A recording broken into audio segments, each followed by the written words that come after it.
Hey, and welcome to Game Talk. I'm your host, Ahmed Mion. Today I'm joined by Connor Hi, guys. and Mike. Hello. And the first thing I want to talk about is something that I've been waiting to hear for a very, very long time, and that is Paper Mario, the Origami King, was announced. And I've said several times on the show before that I've been dying to get my hands on a traditional Paper Mario game for years and years now, and it seems like this is finally it.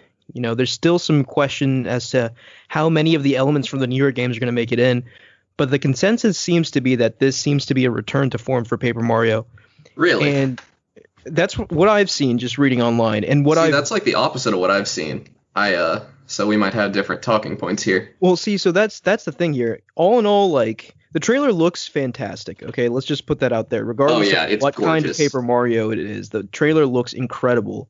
But, like, I've seen arguments on both sides quite frequently. So I think that speaks to there's just not enough information for an opinion to be solidified either way. Like, is this a return to a traditional Paper Mario, or is it more in the vein of like the newer Paper Marios, which are less reliant on the sort of like turn-based RPG mechanics? So See, I don't know. What do you guys think? I don't think it's either of those because like we've seen the like rotating disc system that it uses, right, for combat. Yeah. Have you guys seen that? Yes. And we don't know a ton about that, but that alone makes me more attracted to it than a traditional Paper Mario because you know how I feel about turn-based RPGs. But that extra element does a lot for me, I think. Yeah, so like we haven't seen too much of the combat. From what we have seen though, like yes, we have that rotation element, but it looked like we saw like I think Game Explain put like a 20-second clip on their YouTube channel today, and it was of combat, and we saw the disc rotation thing where Mario like lined up the enemies, but then when it came time to attack, like he didn't have like a consumable attack like he did in the newer Paper Marios. He got to choose between like boots and hammer, and then he attacked that way. And that to me is very exciting, and to me points in the direction of the older Mario games. But still, I feel like we don't have enough information to say that concretely, but I think it's pointing in that direction at least. Yeah, I think in general, like to me as a non-massive Paper Mario fan, like the only one for reference, the only one I've played and completed and really liked is Super Paper Mario, which is kind of the original black sheep of the franchise. And I would say it's still kind of a black sheep because it's the one that like nobody really hates it, but not everybody really considers it a real Paper Mario game. Yeah, so it's an interesting because I think our experiences are a little inverted. My only experience with Paper Mario is the original and then Thousand Year Door, and I gave Super Paper Mario a shot. And I believe I gave Sticker Star a shot, and both of them just did not click with me. People hate Sticker Star and Color Splash, but I don't think very many people hate Super Paper Mario. Super Paper Mario wasn't bad. Yeah. Like I remember it was good, but I was heavily biased just because I went in expecting like the sequel to Thousand Year Door, and I didn't get that. Could be worth giving another shot, but yeah, go ahead. It has excellent writing. And that's another place where I'm worried about this new game because, like, you know, a lot of people are worried about the combat. I'm not. I think what we've seen of the combat tells me that it's something I could enjoy if the writing is good. But the characters look kind of bland compared to, like, Thousand Year Door. And I loved the characters in Thousand Year Door. So that's another point of concern. I know, like, some of the newer Paper Marios, one of the best things about the first two Paper Mario games were the unique companion characters and stuff like that. And in the later Paper Mario games, like I don't remember which one it was, but like there was one Paper Mario where like all the companions were like pixels or something. That's Super Paper Mario. That was, and it was just like I thought that was just so unoriginal and boring compared to like they weren't really companions. It was like the pixels were like tools you could use. Right. Yeah. They didn't really talk a lot, and the actual companions were like Peach, Luigi, and Bowser. Okay. Yes, so my memory isn't the best on that, but still, I think my point still stands that, like, the companions of the original two games have not been matched in any capacity but by whatever they were replaced by in the subsequent games. And I'd really like a return to, like, the feeling of, like, as you progress through this paper RPG, you gather people on your crew and become more powerful and become more specialized because, like, each person offers like a unique ability and stuff like that. And I really enjoyed that about the first two games. And from what we've seen so far, like it seems at first glance you just see like a Goomba and like a Bomb, nothing too special, but like then you see that like that Captain Toad looking guy. He's not exactly Captain Toad, but he looks like an archaeologist of sorts, and like a couple other unique designs here and there. So I still don't. That's still up in the air to me. I don't know.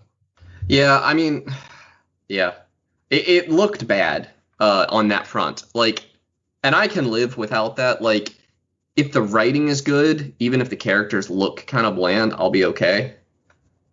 But yeah, I suppose. Yeah, I agree with that. Because it kind of looks like there's a whole like team up with Bowser dynamic here, and that can be interesting. I know it's not necessarily what Paper Mario fans have been clamoring for. Yeah, I also saw a lot of people complaining that they don't like the paper gimmicks, and like.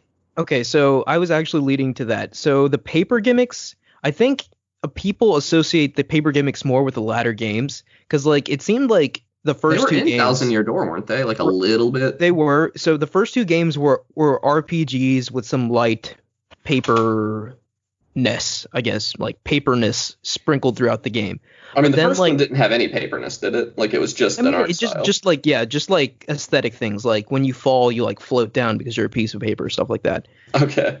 But like then the latter games like constructed entire gameplay mechanics and like defined their level design around being paper, and I think that a lot of people took that to like be the replacement for the RPG mechanics, and I think that's why people are so averse to the paper mechanics. I'm okay with the paper mechanics as long as they work in concert with the RPG mechanics, but like I think that's why people are really kind of like reacting to the paper mechanics in a bad way. Just worth noting, in Super Paper Mario, you're not really paper. You're more like inside of a computer program or something, is the aesthetic. Yeah, it's all digital or something. Yeah, which I liked. But yeah, like, so the origami seems to be the gimmick of this game, and I think it's super cool, like how I think it has really powerful, like, story and just sort of environmental implications, just like how that trailer opened with, like, that origami peach. It was, like, really creepy and off-putting.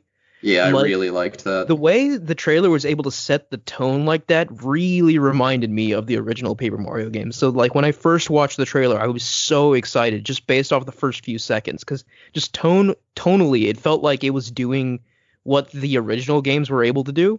But then, you know, obviously, as the trailer goes, there's more of a question of, like, hey, these companions just look like standard enemies, and, like, how much of this really is like the old Paper Mario games. But regardless, I'm still so excited. Like, I feel like I've been waiting for this game for a while, regardless of what form it ultimately takes.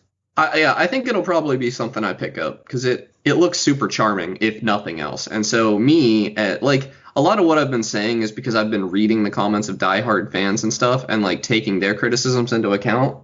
But like, really, me as like a super casual Paper Mario fan, this looks really good to me. Yeah, just I think the art style more than ever just looks so striking. And I think this game, like, I don't remember Super Paper Mario enough to say like did that game have like a meaningful story at all, or was it just like levels strung together? No, it totally had a story that was very good in my opinion. I liked it a lot. So yes, so that seems to be something that Paper Mario games are consistently good at, but like I remember not being as sucked into it as I was for, like, say, Thousand Year Door. Thousand Year Door was masterful in that regard. So, like, I hope that the story, at least, is as, well, not as good, but, like, approaches the highs of Thousand Year Door. I'm glad they have an original villain this time, the Origami King. Yeah, presumably. that's exciting. Because that was one thing about Colors. Like, Color Splash didn't even look that bad to me as a casual fan. I didn't end up buying it because it just kind of looked bland, which I think is a huge problem with it. But what really sold how bland it was to me was the fact that you fought the Koopalings as bosses in it. And that's just so lame. That's so tired. That's some new Super Mario Bros. Stuff. Like, yeah. And plus, like, I feel like, you know, Color Splash and Sticker Star really leaned heavy into, like, different paper gimmicks, you know, obviously, like, coloring and stickers. And that's really not what anyone really asked for. Like, no, I don't know. I feel like maybe you're getting a younger audience with that sort of stuff. But, like, the core audience that expects or just really wanted the RPG mechanics they weren't able to get that. Right. But yeah, I'm excited for this one, and also, this perhaps confirms the rumors about the Mario remasters this year, because they also mentioned a new Paper Mario game. Yeah, so that's really exciting, right? Because this is the first evidence of that sort of leak being true. And yeah, I mean, we're getting the new Paper Mario, so I think the fall, it's looking more and more likely like the big fall for Nintendo are going to be those Mario remakes. I'm very excited for that. Yeah. If only we could get some Paper Mario remakes, though. I don't understand the desire for the Paper Mario remakes, because that is not an art style that's going to be... I mean, I think it's more just I shouldn't have said remake. I meant just remaster or something. Like, just throw those games on there with no improvements, and I'll buy them. Yeah. That's fair. Yeah, that's how I played the original Paper Mario. What little I did of it, I played it on the Wii, on the Virtual Console. I didn't know, like, I was still a kid, and I didn't know that Paper Mario and Paper Mario the Thousand Year Door were different games, because I remember as a kid, I actually saved up a ton of money waiting to buy Paper Mario and the Thousand Year Door, because I'd heard it was so good, and I was so excited to buy it. But I did one of those stupid, dumb kid things where, like, something else in the store caught my eye the day I went in to finally buy it, and I bought something else instead. Yeah. And obviously, I Classic don't remember mistake. what game that was, so it probably sucked. Yeah, I mean, there's a reason so many people are so excited for this game. Like, Paper Mario has a really special place in a lot of people's hearts. And Yeah, it definitely has a special place in my heart. I'm excited for the combat, but I think it's interesting that people are so hung up on Paper Mario combat over the writing, because I do think the writing was something special and unique. But I honestly think that the action-based combat was done just as well, if not better, by the Mario and Luigi series. Yeah, I mean, I haven't really played the Mario and Luigi series too much, so I can't comment too much on those, but I will say that the combat system in the original two Paper Mario games was absolutely fantastic, and I think a large part of that, yes, it had like the turn-based battle system, right? But like creative things like, how your partners were implemented into the battle, as well as the badge system. I loved the badge system for equipping certain effects and power-ups.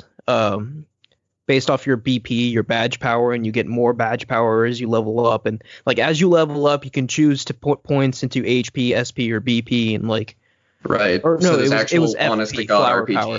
Yeah, it was flower power instead of like mana or Yeah. whatever. But yeah, just all of that meshed with the charming paper aesthetic just made for such a memorable game. Yeah. We'll definitely be talking about this one when it comes out. What was the release date? July 17th? That sounds right. It was July something. Yeah, I know it was July. It's soon. Like that's a 2-month. Yeah, Nobody knew about this, and then 2 months later it's out. I love Yeah. when Nintendo does that, because I'm not somebody that likes relishing in hype. Like 2 months is a pretty good hype cycle for me. Yeah, I think that's a Yeah. perfect amount of time to announce a game. Mike, were you going to say something? No, it really wasn't. It's 2 months away, though. We're definitely going to talk about it. That's impressive. What's your sort of history with Paper Mario, Mike? I've only played the Thousand Year Door, so any view of Paper Mario is jaded by the Thousand Year Door. Well, yeah. So I think Thousand Oh Year no, Door. actually, I did play Super Paper Mario. I lie. Okay, I forgot about that one. But I think Thousand Year Door is by and large considered the best in the franchise. So we'll see It's where like this one stacks peak. up. Yeah, I will be the first to admit the gameplay in Super Paper Mario was not thrilling, but it was inoffensive and the writing was stellar, and that's what I really remember about it.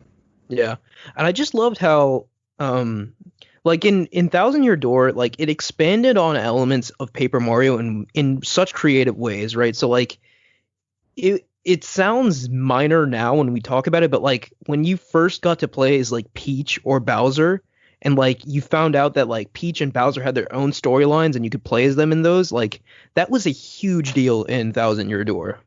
And I love that Luigi has that storyline that you're just not a part of at all. He's Yeah. collecting like the golden compass or something, or the rainbow compass, I forget. Yeah. Ugh. God, I such love good that. times. It's also like almost literally gallows humor a little bit because like you're walking around Rogueport and Thousand Year Door and there's just a noose in the middle of town that nobody addresses. Yeah, I mean it was like a pirate town, right? Yeah, Thieves Pirate Town. Yeah, Yeah. I mean you deal with the mafia and everything. Like, Yeah, I need to replay Thousand Year Door. It's been so long since I've played it. I do too. I should probably But- play it a first time, but here we are. But yeah, just like another thing about the Paper Mario games I love are the locations you explore, and I'm so excited to see what they cook up for this game. Yeah, I mean, I distinctly remember there being like a haunted area in each game. I feel like that's sort of tradition. Maybe we'll see that reappear again. It looks super good from the trailer. I mean, you see like these huge open areas. Like there's that scene where Mario's riding that shoe around, and like he's got a boat at one point and they're sailing around. So I feel like there's going to be a couple like big wide open areas that you can explore. I almost wonder if they're going to do nah, surely they won't do random encounters. Those have kind of fallen out of vogue. Because they never have before, have they? Paper Mario, they're not. You've always been able to see the enemy. Yeah, you've always been able to see the enemy, so I don't see why they would change that now. Because, like, you see the enemy and you can get a preemptive strike in with, like, your hammer or jumping on them or whatever. It also seemed like, I mean, I'm sure it's Paper Mario. It's not going to be extraordinarily difficult, but, like, it looked like if you were bad at this wheel combat system, like, there are a lot of enemies there. Like, you could get messed up pretty quick, maybe. Yeah, and so it seems like depending on maybe what level you are or something or some other criteria, you get so many rotations per turn. It's like the little clip you saw, he had like one rotation, then he was able to use that one to line them all up. And it's almost like a puzzle game. Yeah, I do think, it seems promising, I think, this edition. It's just a question of how much of the other turn-based stuff did they strip, if they did at all. Yeah. But yeah, like, so I think this summer is shaping up to be a really exciting summer for games, especially for me. So like, as we have it now, we've got The Last of Us Part 2 coming out in June, and then in July we have Paper Mario, The Origami King, and Ghost of Tsushima coming out on the same day. And that's going to be a huge day for me. I think both of those games are going to be a day one buy, and it'll just be one of those things where I go back and forth between those two games for the weekend or something like that. Yeah, a real Doom Animal Crossing scenario for you. Yeah, it's happened twice in 1 year where two major games come out, and I'm pretty thrilled about that. I don't know if you guys caught they did a state of play. Sony did a state of play where they showed like 20 or so minutes of pure gameplay footage of Ghost of Tsushima. I did not. Is that a Sony exclusive? Yeah. Okay. So it's made by Sucker Punch, the same studio who did the Infamous series. Oh wow, and that's probably going to be very good then. Yeah. So the Infamous series are great, obviously, but I feel like just looking at from what we've seen so far of this game seems like a step up from everything Infamous was. Just in terms of like from gameplay to environment to story to world to just production values and design philosophy, like everything seems dialed up. And I think that sort of gels with the story of Sony on the PS4 this generation, right? We've had Guerrilla Games come out with Horizon Zero Dawn, which was like this new breakout franchise after they've been making Killzone forever. And then obviously we have, Naughty Dog. They put out Uncharted 4 and Lost Legacy, which just, took the Uncharted formula to it brought the Uncharted formula into next gen and really was like an early showcase of what was possible on the PlayStation 4. And we have obviously Sony Santa Monica creating God of War, which completely elevated and reinvented the franchise, and now is like, I mean, I've said it before, God of War is my favorite game of the generation. So I feel like this generation, the Sony first-party studios have really sort of leveled up.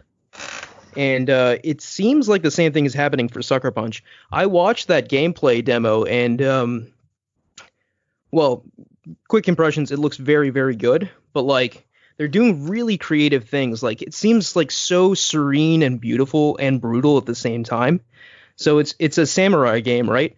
But like and you've got like a vast open world, but like they said they wanted to minimize the UI as much as possible and let like game design decisions guide the player around the map, kind of like Breath of the Wild. And I think that's very exciting. So this might be the start of Breath of the Wild influencing open world games like everybody said it was going to. Yeah. That's very exciting. And they said things like if you want to search a certain area, like kind of like setting a waypoint on a map like you would in a Ubisoft game, like you can pick like a direction. It's not like setting a waypoint. You like pick a direction you want to go, and the wind starts blowing in that direction, and you follow the wind to sort of go where you want to go. Oh, that's really cool. And I think that's a really neat idea. And they showed off so the game is called Ghost of Tsushima. So you start as a samurai and sort of turn into a ghost. And by ghost, it means like assassin, right? So like there's two flavors to the combat, like stealth, like assassinations and stuff, as well as like samurai one-on-one honorable type duels, right? And they really said they wanted to like respect the sword in the combat, right? So like one or two strikes and you're dead. So you have to like it's like you're holding a real sword, right? So like a lot of the enemies you'll be able to kill in one strike if you cut correctly. And the same applies to you. Like you're very vulnerable. And there's like all sorts of different like sword stances in the game and stuff like, and different sorts of samurai / ninja gear and gadgets. And as well as like, different kinds of armor, like based for like combat and or stealth. And I think all in all, it's just shaping up to be a really sort of compelling game. A lot of people are thinking this is like the Assassin's Creed Japan that we never got. That like a lot of people have been asking for years now. They want Ubisoft to take Assassin's Creed to Japan, but like this seems like a very, very refined version of that. And I'm pretty excited to get into it. Yeah, you're selling me on it pretty hard, I think. It's definitely something I'm going to have to look at. I don't think it'll be a day one buy for me, but yeah, I highly recommend watching that state of play because I think the game's director was like narrating over it, and like it gives a really good picture of what that game is all about. Yeah, it's kind of an art style that's not super appealing to me, but really, I think the art style is gorgeous. Like it's very sort of bright and like windswept, I guess. Yeah. I really love that art style. Based on what I've seen of it, I love it. Yeah, I'm a fan. I'll have to look at it some more. But yeah, so that and Paper Mario are coming out on the same day, and I'm very happy about that. So, you know what already came out? Yes. This past Friday, the 16th. I think it was Friday. Terraria. Yeah, Terraria 1. It was Saturday. Terraria 1.4, the final update, Journey's End. I have put a lot of time into this update already. Oh, yeah, you're supposed to have a server up, weren't you? Yeah, I've got one. Yeah, I did you not get the IP? Oh, is it in Skype? Yeah. I'll have to check it out later. Okay. Yeah, I'll shoot it to you again if you can't find it. But yeah, it's kind of I know we talked about doing a playthrough and stuff, but Terraria is such like a nostalgic game for me that I've been like really going out of my way to only play it with my buddy Antonio and my friend Ty from back in high school. Because like this game's 9 years old now, and like so we were kids when this came out, and like we've been playing it fairly regularly this entire time. Just not regularly, but all at once every year or so. It's kind of like what Minecraft is for me and some of my friends, it sounds like. Like every time we pick it up, I do like a walk down memory lane, going through all my old worlds and stuff. But it's such a big game, I forget so much about it every time I play. Like there are thousands of craftable items in this game. Like I do not remember even half of them. That's wild. Yeah, and thousands? Yeah. That sounds like it has much more crafting than Minecraft even. 1.4 alone added over 1,000 new items. Jeez. Yeah, and it's, It's huge. I actually feel like I haven't seen a ton of new stuff yet. Like I've seen some of the new systems, but I haven't done a ton of new items new to this update. But the way Terraria works, I'm doing stuff that's new to me, even though it's not new to this update. Like there's an update a while back that added a whole fishing aspect to the game, and I picked it up because I'm playing a bit. I'm kind of addicted to it right now. So even when my buddy Antonio is not available to play, I'll fire up the game and just do some fishing. Yeah. And I've learned that there's an entire like progression you can do through the game reliant almost totally on fishing. Like you can fish up a fish that works as a pickaxe that is better than your starter pickaxe. You can fish up fish swords. Like there's a swordfish in the ocean you can get. You can fish up ore to craft armor. Like you can totally not like do the mining part of the game if you want to just do fishing instead. But the game plays kind of totally different that way. Interesting. Yeah, but that's what I've been doing. Like I have all the there's an item that in my opinion, like if you don't have it, you're not like you don't have your full move set until you have a cloud in a bottle. In my opinion, it basically gives you a double jump, but like there are a bunch of different kinds of cloud in a bottle, and now there's a tsunami in a bottle, and there's an item called a balloon that makes you jump a little higher, and you can catch a pufferfish balloon, and when you can mix a balloon and a cloud in a bottle together, and just like that, you can mix a pufferfish and a tsunami in a bottle to get that same item. So it's like a whole, it's very much the same, but it's different, and that's awesome because I just didn't know this was even there. And I know there's at least one boss totally gated behind fishing, so I've never fought it before. That's crazy that there's even bosses gated behind fishing. So I'm like using weapons I've never used before. I'm gonna fight a boss I've never fought before, but they also added a master mode.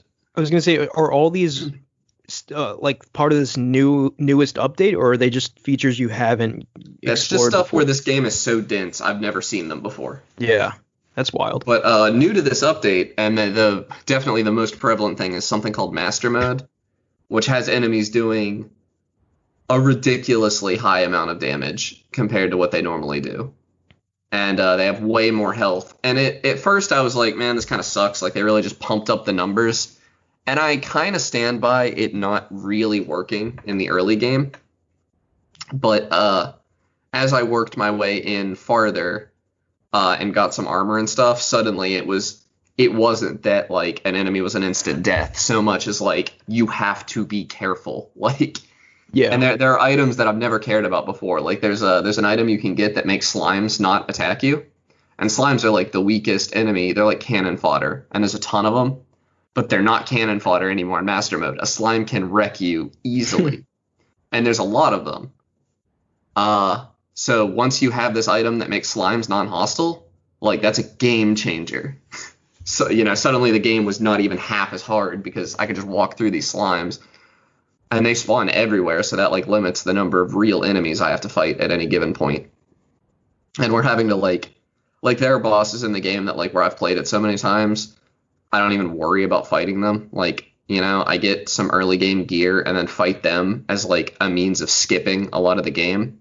But they're scary now. Like I had to work my way all the way up to the highest tier armor I could without killing the boss before I fought the boss. Whereas usually I get like decent armor and immediately fight it in order to skip half the game.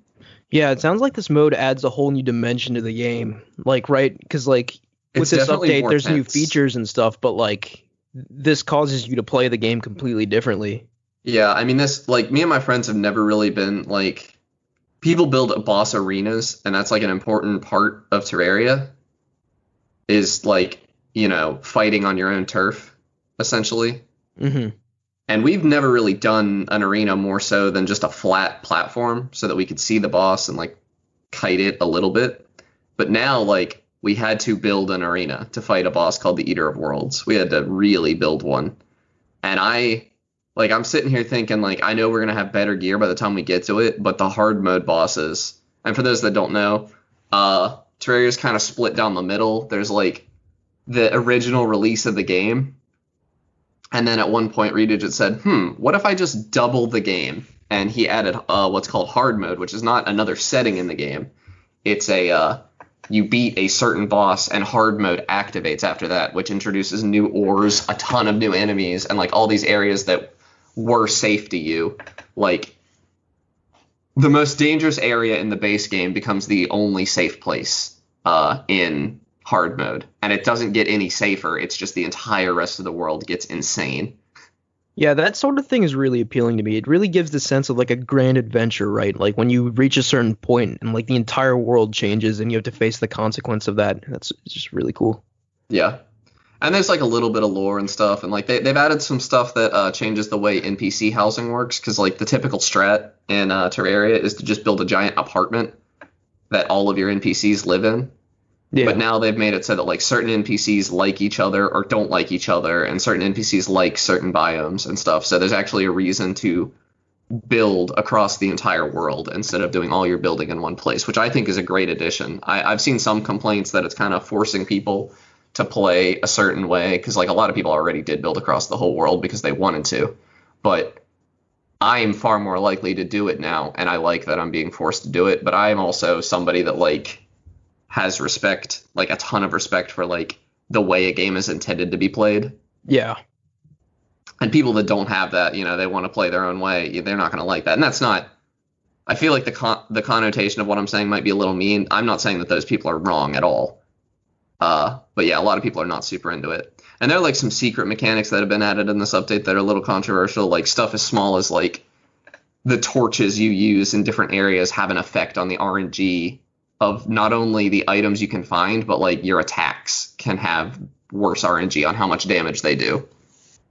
See, like saying something like that, just the level of, I guess, the interconnectedness of the various systems is just sort of overwhelming to me. Like it's such a dense game at this point. Like when it first came out, you know, you played through it and you probably saw everything.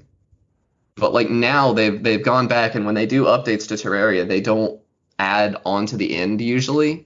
They add more meat to the middle, and now there's just like Terraria is a game where you can open it up, you have no idea what you're doing, but if you go do something, you're likely to end up getting stronger. And that's the end goal of the game, is to get stronger. You know, there's not really any other incentive. Yeah, I mean, it's so exciting to hear that, especially as someone who's like pretty new. Like I tried Terraria once, I think with you, Connor. Like yeah, it was at an Extra Life. Yeah, we tried it like briefly, and I had a lot of fun, but we just never continued it past that point. Like from the perspective of someone who's like pretty brand new, like just diving into this gigantic, like dense world, like I don't know, that's a very exciting prospect. Yeah, it's such a good game, guys. And like I learned an interesting fact. Apparently it's like the 12th best-selling game of all time, something crazy like that. Yeah, it's a ridiculous. I mean, I picked this game up for $2.50, and it is my most played game on Steam at, I believe, 405 hours. Yeah, 409. Like the money to hour ratio there, and I honestly can't say that I haven't enjoyed a single moment of that. Like every moment of that, I have. Like the soundtrack is amazing, so even when I'm just sitting there fishing like a little bored, like, you know, an absolute banger is playing behind it. Like I love the art style. Like it has its building, in my opinion, the building controls are not as good as Starbound. And I don't like Starbound, so that's a tough thing for me to say. But the art style made by the same creator? No, it was not. Okay. One of the Starbound creators worked on Terraria early on, but Starbound has a pretty controversial development, and it shouldn't even be controversial. It's bad. They did a bad thing. They did a lot of bad things, and they shouldn't have done it. What'd they do? Basically unpaid child labor on Starbound. Right, I remember hearing about this. Yeah. Yeah, but I don't want to get into that right now. It's a touchy topic for me. But yes, Terraria, you know, that guy left. Starbound, people were excited for it because Terraria had announced that they were discontinuing development, but obviously that didn't happen. So like how likely do you think it is that like this is it, like actually? I think it's quite likely. I mean, I just don't know what they would add after this that would even have an impact. Like they added golf in this update. Like, you know, what else have you tried it yet? I don't know how to do it. It hasn't come up. I imagine it's probably a hard mode thing. but I don't know. I don't know how to get it, so no. So, like, in the context of your new adventure with your friends here, like, how far into the game are you? It sounds like you're not to hard mode yet, or whatever. We are not to hard mode. We probably will get there in the next couple days. It's hard to say how far we are, because, like, if we were playing classic mode, we could be in hard mode in an hour. But where we're on master mode, we have to do everything so cautiously. Yeah. And, yeah, it's hard to say. I mean, for the people that play Terraria, I have platinum armor right now. I have a full suit of platinum armor, which is the highest tier of ore that you can mine without going to hell. Or no, I have a full suit of demonite, which is one tier higher than platinum, because you have to kill the bosses to get demonite. We've got some meteorites to mine. That's a thing you can do to get in-game armor, or original end of easy mode armor. So there's a couple more things we need to clean up. We haven't explored the jungle fully. There's another boss there we need to fight. We haven't fought the boss Skeletron, which is guarding the dungeon. The dungeon has a bunch of really powerful items we're going to need to get before we trigger hard mode.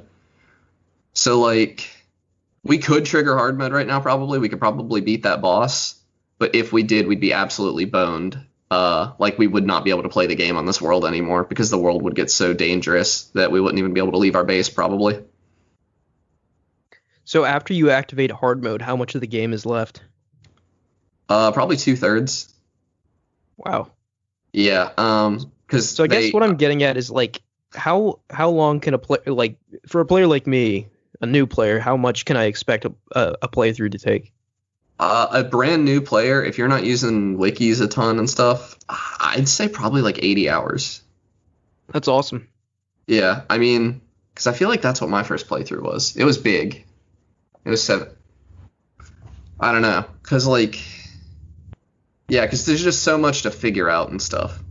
Like, even how to summon the bosses is pretty tough to figure out the first time. Yeah. I think when I played with you, I think we killed, like, one boss. Yeah. That sounds about right. Right, and we only played for a few hours and stuff, but that was because you had me, like, knowing the game inside and out, and yeah, speed running it, basically. Have you played Terraria, Mike? Your Mike. Yes, I have. What do you have thoughts on 1.4? Have you given it a shot yet? Or I have not played the new update yet. I'm kind of waiting to do it with my stream at some point, but I'm in Valorant fever right now. Still. Yeah. Well, if you do, let me know. Oh, they added mod support in this update as well, so that's a whole nother world to jump into, because this game has some massive mods. I've played a good chunk of the mods, and all of them. I've never played any of them, so that's a whole, like, vat of content for me to enjoy.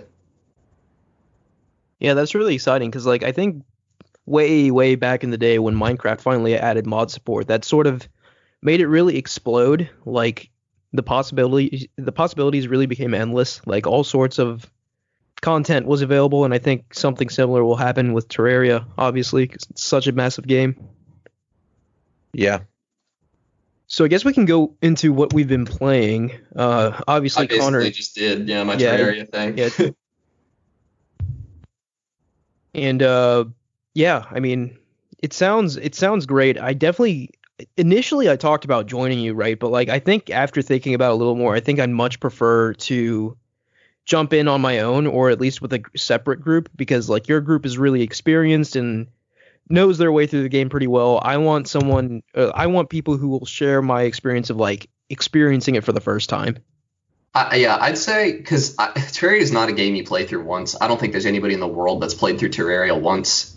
So, like, I think you play through it once, and then when you're ready to do a master mode playthrough, let me know, and I'll hop in on that.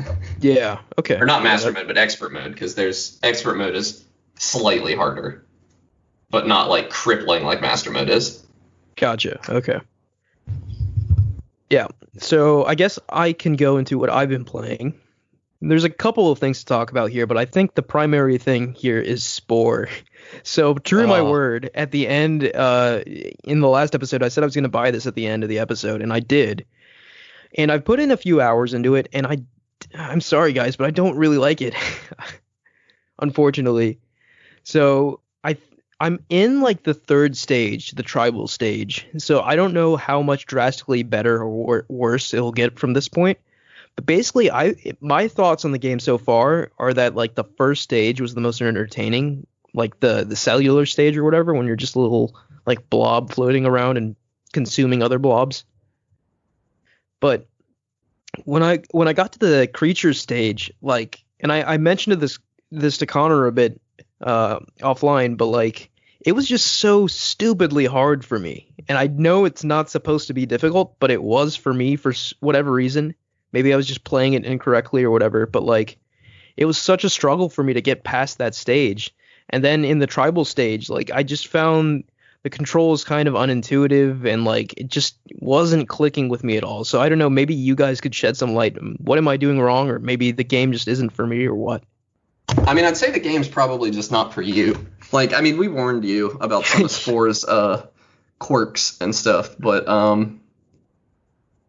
if you didn't like the creature stage, you're probably not going to like the rest of the game. Because the civilization stage, which comes after tribal, is basically just tribal but with vehicles instead of troops, and a little bit more complicated. And then space stage is like creature stage, but your creature's a spaceship, and you're upgrading your spaceship all the time. Yeah, so I guess that's slightly disappointing to hear. So I think right now I'm leaning towards just not continuing, but like I'm glad I gave it a shot just to see what all the fuss was about. I mean, this is a game that's been in the recesses of my mind for many years now, and I'm finally able to experience it. And even though I didn't like it too much, but like at least I tried, I guess. So I did play Spore. Another game I've sort of gave a shot was Stellaris, and I know Mike, you bought that game as well. I played a lot of Stellaris recently. Yeah, so I'll probably leave it to you to talk more about that, but like I've played a little bit. I maybe like a couple hours, and I'm still sort of getting acclimated to the game. I know, Mike, you've played a lot more strategy games than I have. This is new to me, because I guess I'm not used to, I guess, how do I want to say this? The game, like, you can pause and unpause it, right? So there aren't any turns like Civilization. Yeah. So it's like more in the grand strategy vein of games, where I'm more used to like the 4X games. So like getting used to that's like a lot to take care of. And just to me, at least, I feel like new mechanics are being introduced so quickly. I feel like it's almost overwhelming. And granted, that's probably just because like I'm not used to these types of games, but I think it's exciting to just finally get a hold on all of it once I finally do. But like I'm still way too early into Stellaris to give an opinion either way. But yeah, there you go. So like so I have been, like I said, I've been searching for like a grand strategy / 4X game in space. So I'm glad I'm giving Stellaris a shot. I also briefly gave Endless Space 2 a shot. And I mean, I enjoyed what little I played of that. Again, it seems very complex and overwhelming. But Endless Space 2 is not as complex, especially if you're playing some of the easier. Yeah, that's what I'm getting to. I feel like Stellaris is way more complex than Endless Space, but I think Endless Space, like you said, Mike, is a lot more closer to Civ because it does have like that turn counter, right? Like you take turns instead of the game just progressing at a pace. So I imagine for like Stellaris multiplayer, you can't pause the game, right? Because that would just be silly. Yeah, so you just have to make your moves. So like I think maybe that would eventually, again, it's too early for me, but maybe that'll eventually turn into a minus for me because I don't like the fact that like people who are just really familiar with the game can just like react and click faster and just be better that way. I kind of like the fact that like in Civ you have as long as you need to like sort of think about and plan out your strategies and implement them.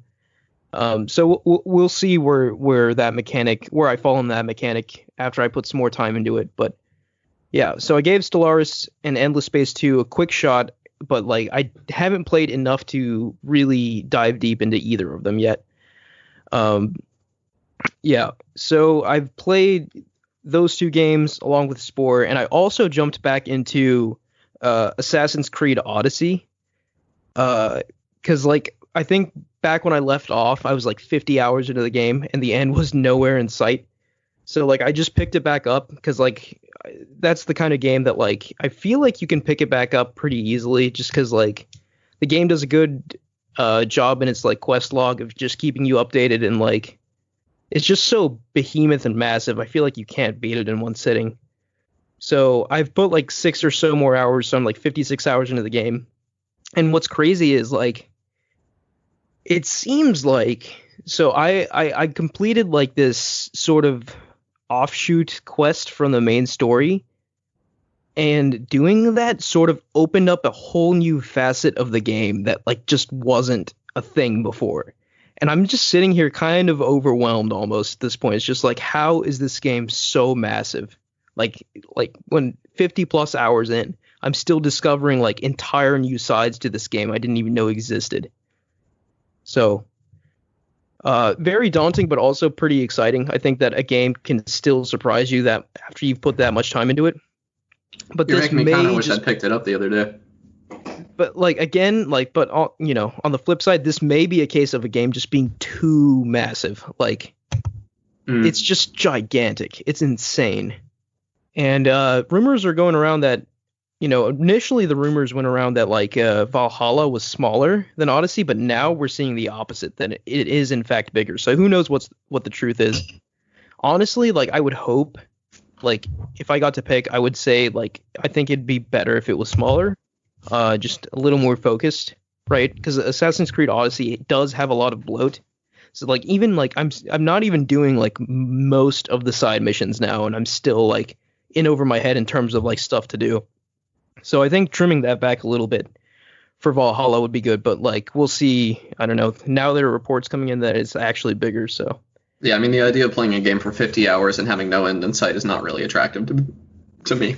yeah, I'm still firmly in like the middle of the story, I'd say. Just you know, I'm by my estimation, I could be wrong on that, but like that's what it seems like to me in Odyssey at least. Yeah, so that's a good recap, I think, of what I've been playing. What about you, Mike? So I'm kind of in between on what I've been playing because I'm still playing a lot of Valorant, but I want to talk about Prey. Prey, okay. Yeah, I'm ready to hear about Prey. That's a game that really interests me. But I haven't It's been my played it. extra life game for a little bit. Like I'll play it at spooky times at Extra Life, but So I've seen you play some of this when I was trying to sleep on that couch. Yeah. yeah. But as far as immersive sims go, I really enjoy them. I enjoyed Dishonored. I enjoyed Deus Ex and Prey. Oh boy, that game scares the living crap out of me. Right, so the only thing I know about Prey is that, like, what are they called? Like replicants? Is that what they're called? No. Maybe not. But like the things they can like, this is the game with like the things that can just like pose as normal objects, right? Oh, yeah, and then mimics. attack you. Mimics, yes. Oh, those are the least of my problems. It's the phantoms that really get you. Okay, Mimics so are easy to what's deal a with. phantom? A phantom is like this crude imitation of the human form. And man, do they hurt. Like if they see you, you're going to get hurt bad. And since the game is not kind to you in the early stages, if you don't know what you're doing, I never have enough med kits and I die in one shot. Yeah. So I love immersive sims because they give me the option to do what I want. But Prey kind of forced me into a corner of, you've run out of med kits. You got to be more stealthy. Yeah. You just got to chuck recycler charges at them until they disintegrate into usable crafting materials. Yeah. So I wonder, like, so immersive sim, when you say that, like that means like, I've played Dishonored before, but like I'm trying to figure out like what exactly makes it an immersive sim, you know? Oh boy, have I got the video for you. Oh boy. Okay. Now I'll send that to you later. But essentially, an immersive sim, it's a game that derives everything from systems. So like, it's a game that kind of like it has a story usually, but the most interesting part of the game is the stories you make yourself through the interaction of these systems. So like, Breath of the Wild has a lot of immersive sim DNA in it, almost. Okay. Interesting. Would you agree with that, Mike? Yeah. So like, you've got all these systems in Deus Ex. You've got like that's the only immersive sim I've really played. But you've got these stealth systems, these combat systems, and everything, and they all intermingle so seamlessly that like your playthrough of a level is not going to be like anyone else's playthrough of that level. So you kind of get to combine this well-architectured game design and everything along with the chaos of a player that can do whatever they want. Yeah. I see. Okay, like a problem in, say, Prey. Say there's a bunch of bricks, or there's an object in your way. You could move it out of your way. You could blow it up with a gas canister.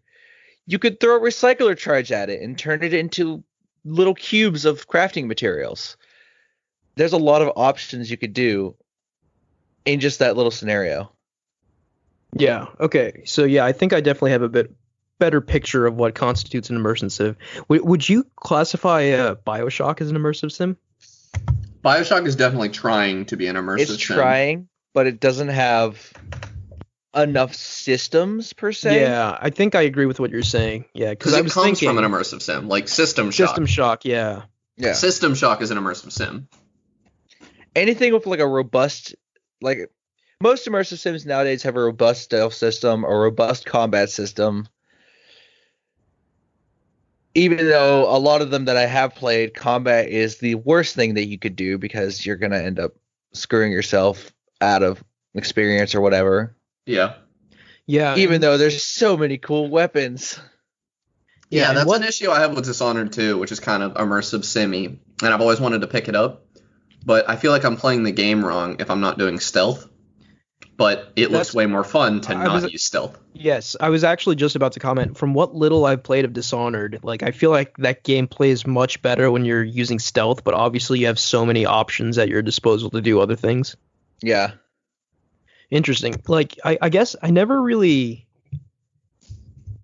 I was always aware of this genre, but I didn't really know why it was called that. But like now that I know, I think it's an interesting category. I think that unfortunately I feel like it's not all too popular. Like I know like isn't. the Dishonored games didn't sell too well, but like I think it's a unique kind of genre we have to offer in our industry.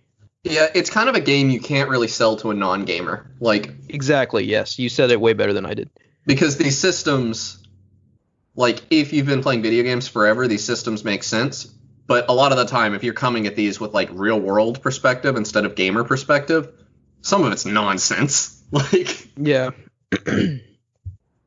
So yeah, their audience is limited. But I mean they're so oblique. Even I don't play a ton of them. You know. Yeah. Yeah, that's certainly like a genre I don't have too much experience in. But Mike, aside from Prey, have you mentioned you've been playing Stellaris a bit? Do you have any thoughts on that? Well, I've finally reached like the end stage of a Stellaris game. Like I'm 11 years from the end game. Or not even the end game. I've already finished the end game. I've beaten off the AI rebellion or whatever it was. I'm 11 years from the game officially ending and me coming out on top. Okay, so you've experienced way more of it than I have. Like, what are your overall sort of thoughts? It gets hard. Yeah. Like, it gets super hard towards the end. Are there, like, different win conditions, like in Civ? Like, can you win? No, like... there's only one win condition, and that's, the only win condition is to survive, basically, and to come out on top in terms of score, which you earn through various bits. Interesting, okay. Whatever. So, did you just take a long pause because you're playing Warframe during our podcast? Probably. I had to focus for a second. I'm running through my dailies, and apparently this daily requires a lot more concentration than the previous ones. Previous ones I just had to shoot stuff. But Stellaris it gets difficult towards the end.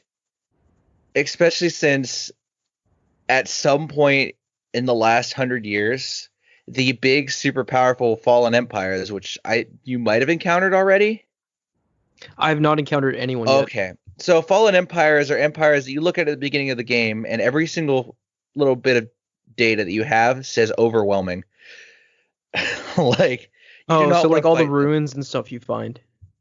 Not even that. They are living, breathing empires that kind of show up. Okay. And once they awaken, they start taking over the galaxy if you do not try to stop them. Luckily, I had built myself up large enough that I could just take them down in a one-on-one straight fight. But if you're not careful, they can easily move across the galaxy. And trying to take it out was akin to pulling hairs, because every time I'd get progress, he'd be conquering another nation on the other side of the map. And I'd have to go over there to fight him. Sounds very stressful. It was super stressful. It's like I was never in danger because he couldn't make it into my star systems, but it was so hard because I'd wipe his fleet out, and then all of a sudden he'd be on the other side of the map conquering an empire I've never heard of, or I'd already had dealings with.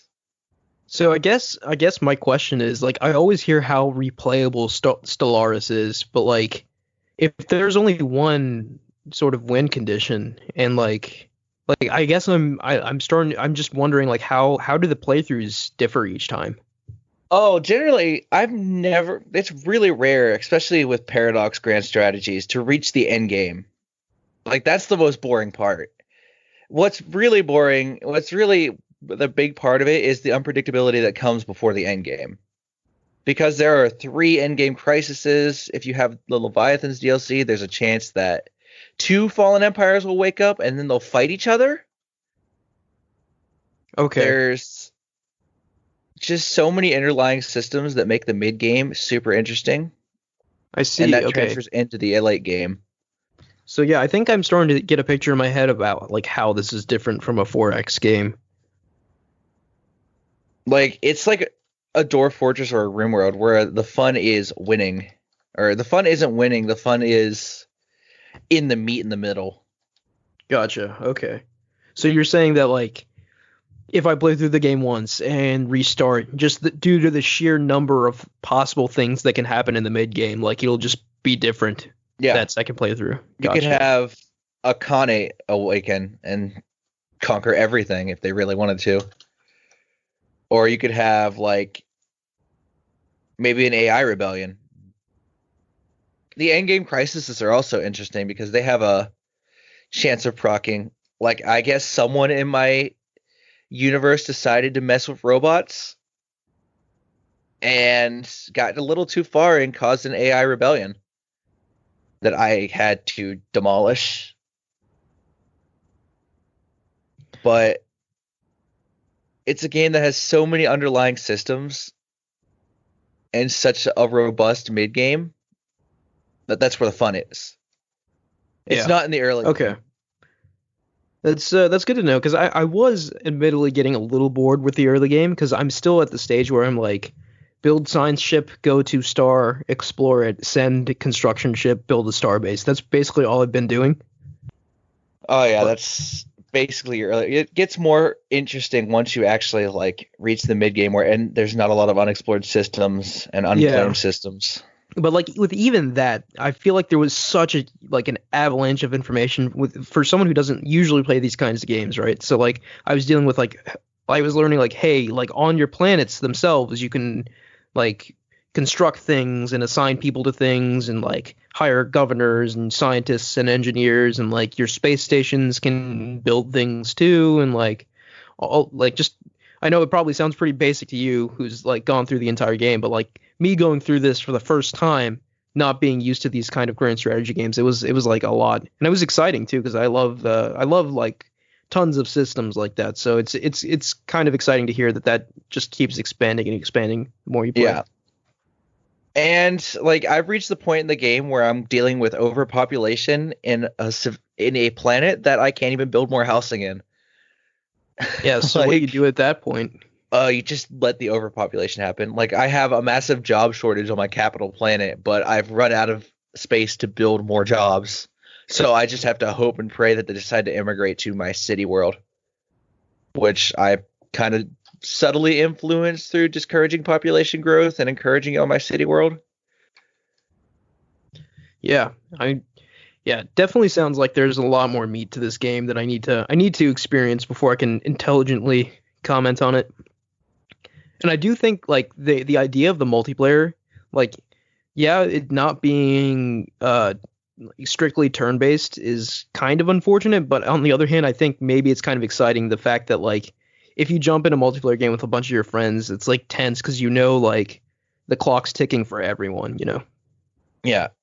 It gets rid of the classic 4X problem of someone stalling a turn for so long unless you have turn time as well. Yeah, I didn't even think of that, but that's like been a problem with me before with some of my friends when I play Civ. Like one of my friends, like he consistently just like watches TV while he plays Civ, and sometimes he just forgets to do his turn, and it's very annoying.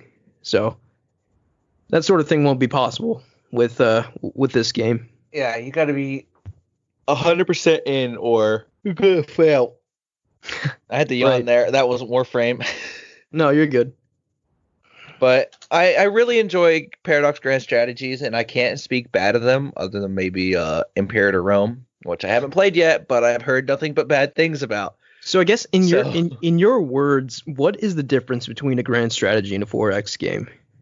Grand Strategy, like I considered Stellaris a 4X because it fills the 4Xs. Oh, really? Okay. Whereas something like Crusader Kings or to the early parts of EU4 before you start colonizing, you are less focused on expanding and exploiting and more of fighting wars, managing your empire.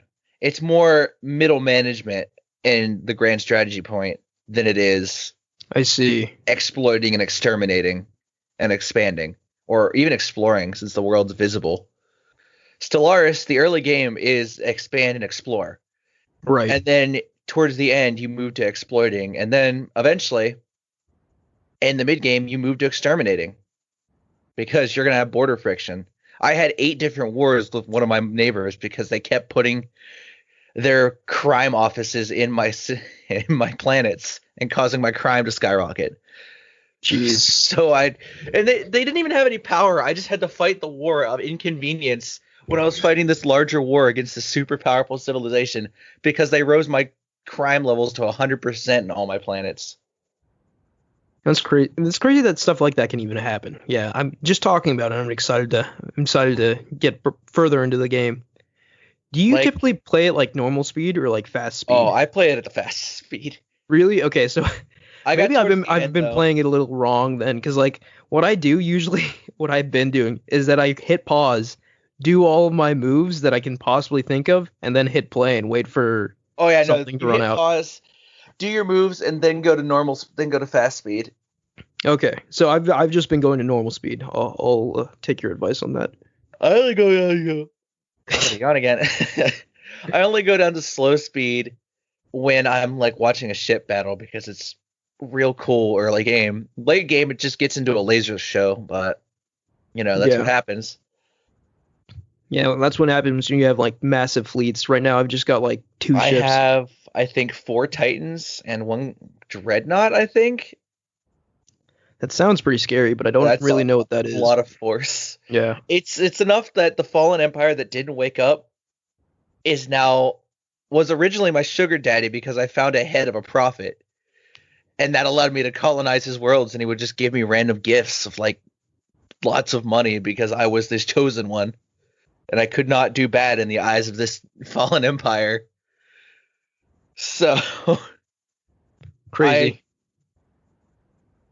basically dwarfed his power, and he no longer gives me gifts because he has nothing to give me. Yeah. Like, since I have federations, I have access to the galactic community. I am the Senate. If I vote on a resolution, it goes through. Yeah. Like, I have 63k diplomatic weight, which is kind of the measurement of how powerful you are in the diplomatic scene. The next closest person has 10k. So my vote matters a lot more than any other vote in the galaxy. You just wanted to use that line.